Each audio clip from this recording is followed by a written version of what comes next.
તો અમરેલીથી હાલ મહત્વના સમાચાર સામે આવ્યા છે। અમરેલીમાં બરવાડા બાવળ ગામે વૃદ્ધાની આખલાએ અડફેટે લીધા છે। આંબેડકર નગરમાં રહેતા નાથીબેન પડાયા ત્યારે લીધા અડફેટે। ઘરેથી બહાર નીકળતા હેઠવાસો નાખવા જતા હતા તે સમયે આ સમગ્ર દુર્ઘટના સર્જાઈ હતી। આખલાએ હડફેટે લેતા વૃદ્ધાને શરીરે અને માથાના ભાગે ગંભીર ઈજાઓ પહોંચી છે।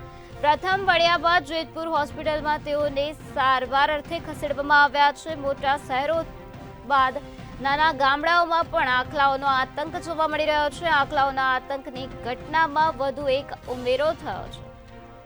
અમરેલીનો આ બનાવ સામે આવ્યો છે, જ્યાં બરવાડા બાવળ ગામે વૃદ્ધાને આખલાએ અડફેટે લીધા છે, જેના કારણે આ વૃદ્ધા ઇજાગ્રસ્ત થઈ ગયા છે। તો આખલાએ હડફેટે લેતા વૃદ્ધાને શરીરે અને માથાના ભાગે ગંભીર ઈજાઓ પહોંચી છે। ત્યારે આ ઈજાગ્રસ્ત વૃદ્ધાને હાલ સારવાર અર્થે હોસ્પિટલમાં ખસેડવામાં આવે છે। મોટા શહેરો બાદ હવે નાના ગામડાઓમાં પણ દિવસે ને દિવસે આખલાઓનો આતંક જોવા મળી રહ્યો છે। ત્યારે આખલાઓના આતંકની ઘટનામાં વધુ એક ઉમેરો થયો છે।